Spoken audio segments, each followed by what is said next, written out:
கேட்ட கேள்வி மாதிரி தான். நம்மளுடைய வாழ்க்கை எதை நோக்கி போதுங்கிற ஒரு பயணத்துடைய முடிவு தெரியாம இருந்தா இந்த ரெண்டு பாதையை தெரிஞ்சிட்டீங்கன்னா போதும்.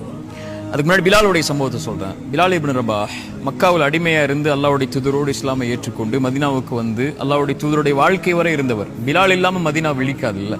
பிலால் இல்லாம அல்லாஹ்வுடைய தூதரை விழிக்க மாட்டாங்க. அதானுடைய தலைவர் அவர். பிலால் அல்லாஹ்வுடைய தூதரோடு பயணித்தவங்க. அல்லாஹ்வுடைய தூதருடைய மரணம் அவருடைய வாழ்க்கையில மிகப்பெரிய இருளை கொண்டு வருது. அவருடைய வாழ்க்கையில மகிழ்ச்சியை மறந்தார். கவலை முழுக்க நிரம்புது. இதுவரை அல்லாஹ்வுடைய தூதருடைய மரணத்துல துவங்கினது அவருடைய மரணத்துடைய துவக்கம் வரை. ஆனா மரண நேரத்துல பிலால் சிரிக்கிறார்.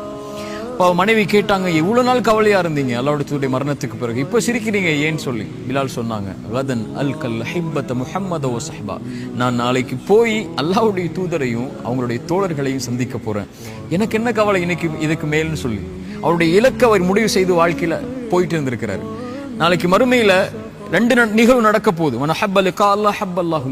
யார் அல்லாஹ்வின் சந்திப்பை விரும்புறாங்களோ அவர்களை சந்திக்க அல்லாஹ் விரும்புறான். அல்லாஹ் காத்துட்டு இருக்கான் நாளைக்கு நம்மளை சந்திக்கிறதுக்காக. அந்த பாதையுடைய முடிவு அல்லாஹ்வுடைய சந்திப்பு. இரண்டாவது, என் தோழர்கள், என்னை பார்க்காமல் ஈமான் கொண்ட அந்த மனிதர்களை நான் சந்திக்க விரும்புகிறேன், ஆசைப்படுகிறேன். யார் சொன்னா?